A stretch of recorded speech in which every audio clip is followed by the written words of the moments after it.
Gustave Flaubert, Madame Bovary. Emma Bovary's story, 27 chapters long, is nested inside her husband's.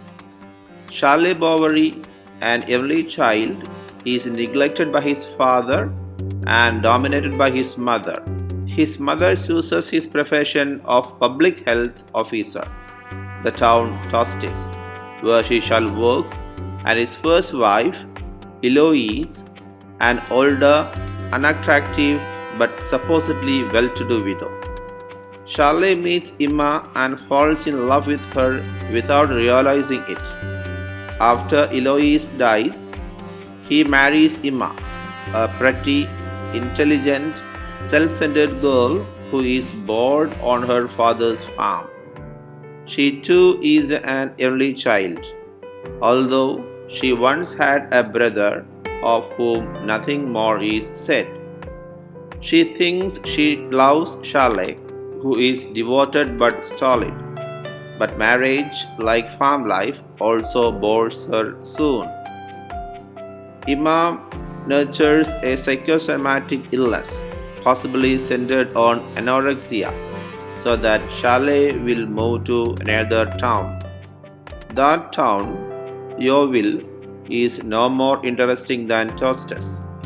In part 2, Emma distracts herself through a platonic friendship with a young law clerk, Leon Dupuy. After he leaves to pursue his career in Paris, Emma is seduced by an unscrupulous, experienced womanizer, the country squire Rudolph Blocher. When she becomes too demanding, insisting that he flee abroad with her, Rudolph abandons her and she becomes seriously ill. To distract Emma during her long convalescence, Charlie takes her to the opera in Rouen. There she again meets Leon, who has moved there to study Norman business law. In Paris, the clerk has become sexually experienced and more self-confident. He seduces Emma and ruins her husband financially with extravagant secret expenditures for the affair. When the bailiff is about to seize the Bovary's effects to pay Emma's debts, and when she can obtain no more money, she poisons herself with arsenic. Charlie sinks into deep depression and dies quietly. No money remains. His daughter, Beth, will be doomed to work in a cotton mill, where her incipient tuberculosis will most likely kill her promptly as well. Flaubert has long been considered the dominant novelist of the 19th century France, a great age for the novel. His work, Madame Bovary, has inspired an exceptional variety of critical approaches. It is now widely considered the greatest French novel, the last volume of which appeared 65 years later. In an age when the government was still the major patron of the arts, official recognition came slowly to Flaubert. As soon as Madame Bovary appeared in serialized form, he and his publisher were tried for offenses against public morals, accused of a titillating depiction of adultery and of expressing disrespect for the established Catholic faith. Flaubert would never be elected to the academic process comprising the 40 immortals among living French writers and thinkers, an honor he richly deserved. From the beginning, however, a few kindred spirits, great authors in their own right, appreciated Flaubert greatly. Among them, Victor Hugo, Charles Baudelaire, and Émile Zola. In the 20th century, Joseph Conrad, Henry James, Marcel Proust, Somerset Maugham, Franz Kafka, James Joyce, William Faulkner, Vladimir Nabokov, Jean-Paul Sartre, among many others, were strongly influenced by Madame Bovary. Madame Bovary is built up with an intricate interweaving of many three-part structures, 3 is a favorite number for storytellers. The third time is the charm because readers, like most of the larger animals, are constructed according to the rules of binary symmetry: left and right, two eyes, ears, arms, legs, lungs, kidneys. Our sets of fingers and toes and the two sides of our face mirror each other. Two-ness is natural to us. Three-ness suggests an external world whose complexity often exceeds limitations of our bodies and our understanding. We experience a third part of something as an interesting, exciting, or alarming novelty that compels our attention. Flaubert keeps our attention alive by concealing meaningful three-part structures inside the ostensible and least important one, the three number divisions of the novel. The more we reread him, the more we discover of these hidden treasures. Because Flaubert is deeply pessimistic, in his novels the third time is not the charm but the curse. His bitter irony is associated with threeness. Selfish Emma wants to be special. By marrying Charlotte, she escapes the farm, but not only does she symbolically lose her own identity in taking Charlotte's name, she becomes merely the third in a series of Madame Bovary's, the earlier two being Charlotte's mother and his first wife. Emma's three attempts to find happiness in relationships with men, marriage to Charlotte, platonic devotion to Leon, adultery with Woodulph, and with Leon, all fail. Flaubert mocks the illusion that a passionate, all-absorbing love can ensure happiness by showing at one time or another that all the participants in adultery becomes bored with it or resentful of their partner's domination or indifference. He further underlines his irony with situational echoes. They insinuate that what the exciting novelty of a new sexual partner conceals an unvarying monotony. At the end, Flaubert starkly reduces the false variety of threeness to a dead end when he describes the three expensive coffins in which Charlotte insists Emma to be buried. Flaubert's pessimistic belief that we humans can hope for no improvement in our lot echoes throughout the second and third parts of the novel. Madame Bovary presents a fairly straightforward chronological sequence of events in a disastrous marriage, concluding with Emma's suicide and Charlotte's pathological melancholy and death after she dies. Flaubert makes two major exceptions to this linear construction. He frames Emma's story with account of Charlotte's childhood and of his decline, and he interrupts his story often but briefly to report his characters' fragmentary memories, daydreams, and schemes. He also links his detailed reports of moments of crisis with briefer patches of iterative narration, with summaries of events that occur regularly during periods of calm. Narrative structure depends on the interplay between progress and delay, the latter being effected by background information, character portraits and analysis, descriptions of landscapes, towns, interiors and objects, repetitions and variations on a theme for the sake of virtuosity, and pithy maxims about the human condition. Flaubert practices the art of details differs, often introducing them eventually from a character's point of view instead of from the omniscient narrator's. Flaubert, like all other novelists, wants to suggest that his novel is more than just a story he is telling.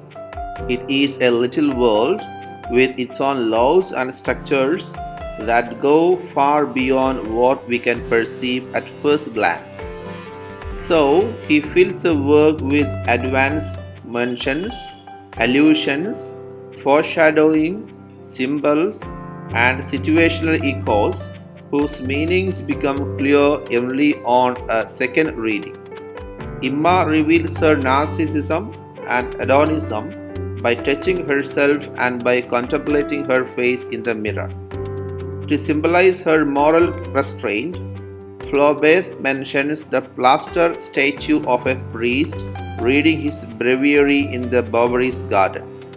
He makes it more susceptible to bear allegorical meanings by not saying where it came from. In time, the surface of the statue starts flaking off, it loses a foot, and finally it shatters in a fall from the wagon during the Bovary's move from Tostes to Yeovil. When Homais informs Imma about her new residence in Yeovil, he mentions that a gate in the back wall leading to the alley allows one to come and go without being seen from the street, an important aid to Imma and Rodolphus' adultery later. The comparison between her mind and an empty attic where the spider of boredom spins foreshadows her despair and near suicide in her real attic where she reads Rodolphus' insincere farewell letter. In Madame Bovary, the heroine has apparently been spoiled during childhood and adolescence so that she feels entitled to more than her share of admiration, money, and love.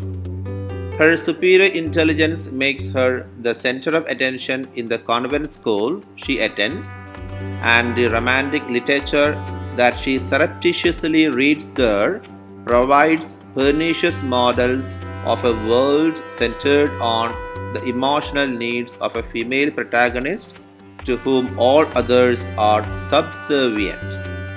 That she reads such fictional models literally transforms Imma into a profoundly asocial being with no awareness or consideration of the needs of others.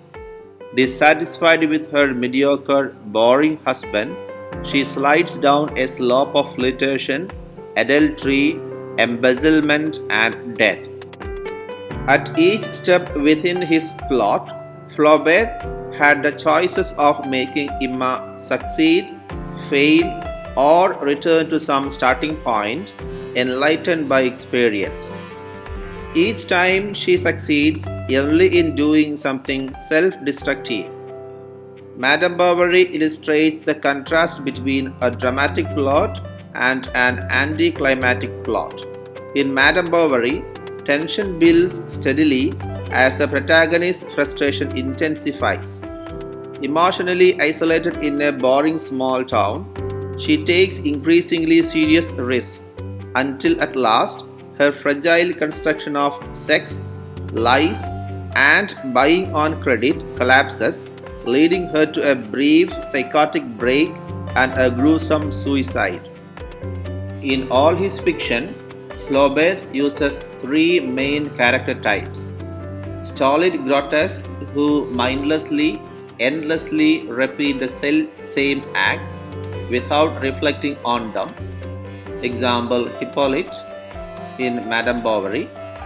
Unscrupulous opportunists, perfectly adapted to whatever place they find themselves and highly successful because they concentrate only on exploiting others. Homais, Rodolphe, for example, and dissatisfied dreamers who, idealistically or selfishly, cherish unrealistic vision of a better world. To describe Flaubert's best known fiction as realistic is misleading. Realistic is always a misleading way to describe literature if we understand realism only as a literary true to life. The material circumstances of Madame Bovary are indeed unusually true to life. The stories are set in the here and now of the author and his contemporary readers. The leading characters in such stories are severely limited by their circumstances, modest or humble social status, restricted income, ordinary intelligence, resolve and imagination, and the weaknesses of their bodies, which, unlike the bodies of heroes, become tired and ill, need to pause for food and rest. At last, the protagonists falter and resign themselves to their fate or are destroyed by forces stronger than they, which they understand only dimly. Scarcely any one of his characters, self-satisfied or dissatisfied, finds favor with Flaubert. In Madame Bovary, he ridicules both those vague dreamers such as Emma or Leon in Part 1 who long for the glamour of Paris, and those energetic entrepreneurs such as the pharmacist Homais or the merchant and usurer Leroux who are complacently content with life in a small town. The latter two figures form a subplot of the triumph of practical, avaricious mediocrity that contrasts with the disastrous failures of Emma's impractical life, while illustrating the rise of the bourgeoisie after the French Revolution, when the fortunes of the landed nobility slowly declined. Leaving aside the changes in their character caused by growing experience and resulting self-confidence, most of the characters in Madame Bovary are flat characters, types who do not evolve. The unchanging attributes of the secondary characters highlight the dramatic changes undergone by the major character Emma. She is first charmed by the trappings of religion, then disrespectful of it, then a bored farm girl, then a new bride hoping to find love, whatever that is, then a mother, then platonically in love with another man, then adulteress and dominated by her lover, then devout, then adulteress again but dominating her new lover, and at last despairing and suicidal. In contrast, Madame Homais is always a happily married woman with 4 children. Leon, despite his desire for a more glamorous life, is always a law student and apprentice. Udolphe, an unattached womanizer. Charlotte, a pitiable butt and dupe. At the end, corrupted by Emma's pseudo-romantic ideas after her death, Charlotte is no longer a social being, but a recluse whom the author extinguishes for aesthetic reasons in order to bring the novel to an end by exterminating his family. Flaubert's determination to achieve stylistic and structural perfection made Madame Bovary his masterpiece. Throughout the first half of the 20th century, he was the novelist, and Madame Bovary the exemplary novel in Western literature. Since the 1950s, William Faulkner has taken up Flaubert's mantle and inspired writers throughout the world. He owes much to Flaubert, a master of showing rather than telling, who allows readers to draw their own conclusions. It is fair to say Flaubert has greater range. Madame Bovary, the story of a spoiled, narcissistic, overeducated Norman farm girl who marries and then has 2 affairs out of boredom and who poisons herself when bankrupt and rejects in love, seems narrow. Flaubert's masterpiece, Madame Bovary, was published a century and a half ago. To appreciate the novel, we should ask how everyday life was different then, how those differences shaped the literature that mirrored them, and why Madame Bovary nevertheless remains so deeply appreciated and so influential. By realizing what Flaubert's contemporaries took for granted, we can better understand both the force of Emma Bovary's rebellion against society and the inevitability of her failure. Despite the peremptory dismissiveness of such casual notations of his character's failed intentions, however, Flaubert succeeds at other times in endowing them, Emma in particular, with a rich inner life. One can apprehend this life most readily in the if-then sentences. There are at least three types of them, referring 1. to things that will happen if one acts, 2. to things that might happen under the right conditions, or 3. to things that should happen but won't because circumstances don't allow it or because life is unfair.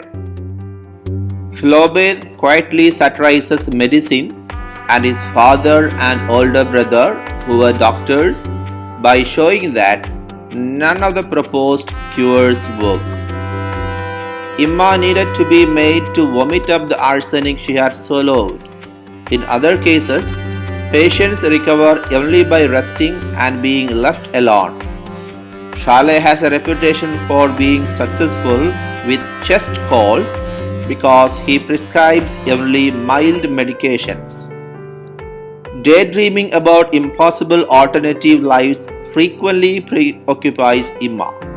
She longs to be a heroine in a sentimental novel and also to live in Paris. Her thwarted sense of entitlement leads her to speculate bitterly about what her life would have been had she been born an aristocrat, or had she found a better, more intelligent, romantic and competent husband. Unlike the other characters, she tries to act out many of her fantasies, playing at being devotedly religious, an ideal mother, or a loving wife, but she quickly tires of the routine and the lack of glamour in these roles. Money again becomes part of the problem. Leo Tolstoy denied that Madame Bovary had influenced Anna Karenina, another classic tale of adultery, or even that he had read Flaubert's novel before the 20th century. But we can vehemently suspect him of lying. Tolstoy arrived in Paris a month after the trial of Madame Bovary, when everybody was still talking about it. His library included the 1858 Russian translation, bound with Othello, probably in order to document a study of jealousy. In both novels, a ballroom scene and a waltz create a critical transition. The experience makes Emma forever dissatisfied with her modest circumstances, and it is during a seductive waltz that Kitty realizes Wronski will forsake her for Anna. Both novels also present an opera scene. Tolstoy's Oblonsky, like Flaubert's Homais, serves as an unwitting go-between, and both men receive unmerited rewards at the end. Both deceived husbands have innocent but disagreeable mannerisms. Both novels employ horse and the bird motif and associate green, velvet and cigars with worldliness. Both introduce ominous alien figures, a French-speaking railway worker in Tolstoy and a blind man in Flaubert, and use a blue haze to suggest blind ecstasy. Anna and Wronski do elope to Italy as Emma had planned to do with Rudolph. Both novels present ominous premonitions. It appears that Anna may be a highly superior idealized version of Emma. Victor Hugo was among the few who instantly recognized Madame Bovary as a masterpiece. Hugo promptly wrote Flaubert to congratulate him on his novel. Charles Baudelaire also responded at once with a keenly perceptive review, emphasizing Emma's virility but attributing her aberrant behavior to hysteria and pitying her for her limited, unrealistic aspirations. He offered a shrewd analysis of the club foot episode, answering and anticipating the stock criticisms of minor writers. Flaubert was heartless, boring, and immoral. Baudelaire heralded Flaubert's psychological insight, emphasizing that a work of art need not preach morality. If it is crafted well, its style and structure serve as vehicles for a tacit ethical message that is both more persuasive and more aesthetically satisfying than an overt sermon. Émile Zola considered that Madame Bovary showed Flaubert to be the pioneer of our age, the portraitist and philosopher of the modern world. He found in Flaubert a unique combination of impassioned lyricism and cold-eyed observation. He and Flaubert eventually met in 1869. At first, overwhelmed by Flaubert's non-stop ranting against bourgeoisie mediocrity, Zola became a loyal friend to Flaubert in the 1870s. They formed a group of cronies called Les Cinq, united by their taste for realist, naturalist literature and social critique. The control over his characters that Flaubert apparently relinquishes with represented discourse, he captures not only with the denouement but also with a dense accumulation of implicit ironies. The only lasting convert to Emma's ideal of romantic passion is her despised husband, Charles, who languishes and dies for love of her. But the only memorial to her that remains in Yeovil obliterates any traces of her revolt against the ordinary. After her funeral, Homais helps Charles plan a grandiose monument to her. The monument inflicts multiple supreme ironies on Emma. Instead of escaping the town she loathed, her body and her memory, with her tombstone, remain rooted in the earth of Yeovil like a column. Her pride is cruelly humbled, as Homais' inscription suggests. Anyone now can tread on that prideful woman, who will be remembered only as a wife, the condition that painfully imprisoned her. After Emma's extraordinary adventures, sham drives out truth and convention triumphs. Flaubert was a master of irony and satire. In depicting the Restoration period and, by implication, the beginning of the Second Empire, he exposed the hollowness of traditional social myths such as the moral superiority of the romantic idealist, the probity of the small tradesman, the sanctity of the family, and the transforming power of religious faith. So acute were his observations that he and his publisher were placed on trial for subverting public morals. As Roland Barthes observed, any text must be an oppositional text if it is to emerge as a separate entity. But in its time, Madame Bovary seemed particularly subversive, stirring up a storm of protest from reviewers who deplored the absence of any morally inspiring characters. The towering example of Flaubert's craftsmanship continues to inspire authors throughout the Western world today. Perhaps only William Faulkner in the 20th century will prove as influential.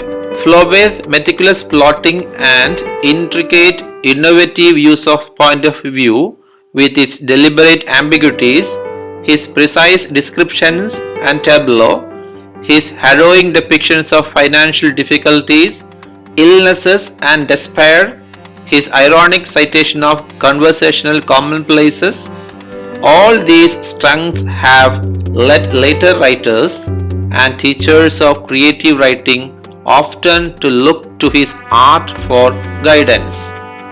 In the United States and the United Kingdom, more 19th century French scholars devote themselves to Flaubert than to any other author.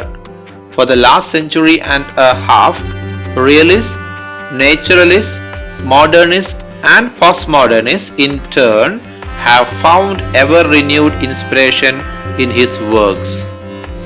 Thank you.